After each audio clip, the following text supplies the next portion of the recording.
Mga kapuso, sa karon nga nakasinati kita og pandemya. Unsa ba mga kapuso ang inyong pamaagi aron makamenos sa gasto sa inyong mga palaliton? I'm sure mga kapuso ang uban instead nga mupalit og karne, nag-switch na into healthy vegetables kay lagi gulay is life. Aba, sakto kaayo kay karong buntaga, makakat-on kita sa usa ka pamaagi sa pagpananom og gulay sa atong mga tugkaran lang. Usa siya sa pioneering practitioner nga nag-introduce sa urban container gardening dinhi sa Pilipinas, si Jojo Rom. Sir Jojo, good morning ug welcome sa At Home with GMA Regional TV. Kamusta, Sir Jo? Good morning, At Home with GMA Regional TV.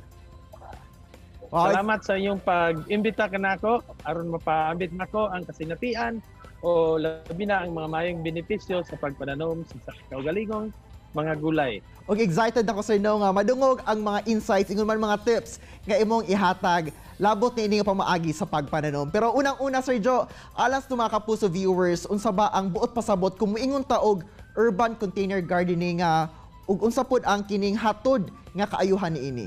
Ang urban container gardening usa ka pamaagi sa pagpananom sa mga gulay na nakabutang lamang sa paso. Butangan nimo og yuta, dito nimo itanom ang mga gusto nimong kaunon o imong kaunon ang gusto nimong itanom. Og ang benepisyo niini, unang-una, magka-save gid ka sa imong palaliton labi na sa pagkaon. Kay ang gastos nato sa pagkaon dili basta-basta labi na karong pandemic, nagtaas kayo ang presyo. Og kung doon na kay kaugalingong tanom sa imong luna, dako kayo siya og katabang labi na paghunhod sa imong galastos. So, mao kana siya ang pinaka-direct na benefit. Pero Sir Jo, alang adto sa mga buot magsugod og kaning urban container gardening, unsa ba ang mga angayang iandam nila?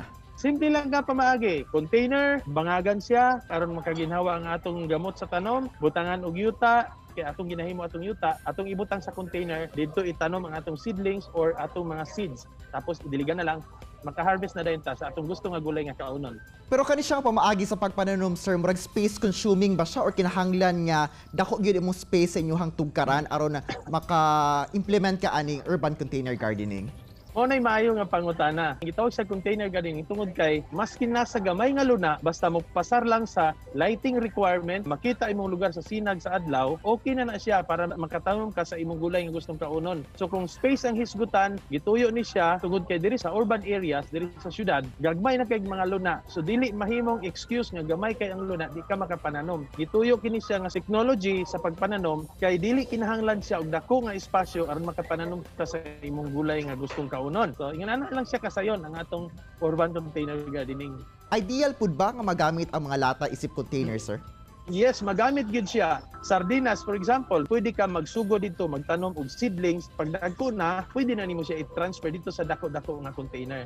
So walay waste, no? Mo nang gitawag nato nga all waste can be recycled except wasted time. O ana ba, no? Kung makita na nimo ang value ni ining gardening, ikaw na yung mangita og pamaagi aron nga matinod ang imong gusto mahitabo nga kining makakaon ka sa sarili nimo nga itanom nga gulay. Nagay koy saying nga giingon nga do not limit your mind in a limited space because in limited spaces it requires wider minds. So kung mananom ka gulay, ma-inspire ka, daghan kay kag mahimo nga mga creative nga mga butang sama sa kining waste can be transformed into resources that creates more values like food. O see? Unay effect sa container gardening. Mag-garden na mo. Og syempre daghan na gyud ang ma-encourage sir no nga musundog ni ining humaagi sa pagpananom kay lagi we just need to maximize all things sa atong palibot nga magamit pa nato. Og Yes. oo, Sir Jo, unsa ba ang nindot nga pamaagi aron maghatod og kining daghang bunga o dili ba mamahimong healthy yun ang atong mga pananom? Maayo gina nga pangutana, Jill. Ang mahitabo, di ba doon na tayo hisgutan nga space nga maigo siya sa adlaw. Katugid ang number one requirement. And then the second and most important no sa gardening is ang soil.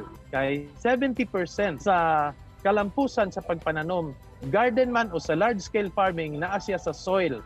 Wow, maayo na Sir Jo, no? Pero balik sa taas mong istorya, Sir Jo. Among nasayran nga usa nga kalunhaw awardee ni atong tuig 2012. Usa ka annual event ni sa Davao City nga naghatag og recognition sa mga Davaoenyo nga adunay innovative, environment-friendly ug sustainable practices. Sa karon, Sir, unsa ba kalawak na imuhang nahimong impluwensya sa paghatod og inspirasyon sa kadaghanan nga sundon ay imong pagpractice sa pagpananom? Ang akong influence niini naginay-hinay siya kadako tungod kay nakita nila ang akong gihimo nga container gardening kahatag og benepisyo sa akong pamilya. Among gina-post among harvest unsa mi kamalipayon ug nakatabang usab ang pipila ka mga media outlets nato sa TV, sa radio, sa newspaper, labi na sa national, apil pod ang international, labi na ang World Vegetable Center. Nakatabang gyud ini pagpakaylap ni Cebu kalibutan, no? Di man ko ingon nga ako gyud ang nagsugod niini tungod kay kung i-trace back nato nagsugod siya sa panahon ni King Nebuchadnezzar II o Babylon na dunay gitawag og hanging garden o Babylon. Nagbuha lang kog inspiration, ako lang gi-practice sa dihang nakabenepisyo akong pamilya, akong gi-share sa tanan.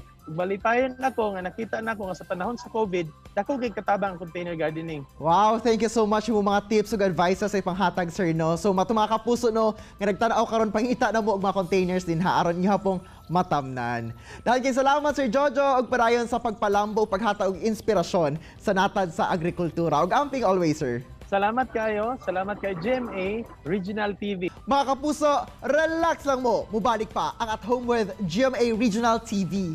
Kini ang At Home with GMA Regional TV.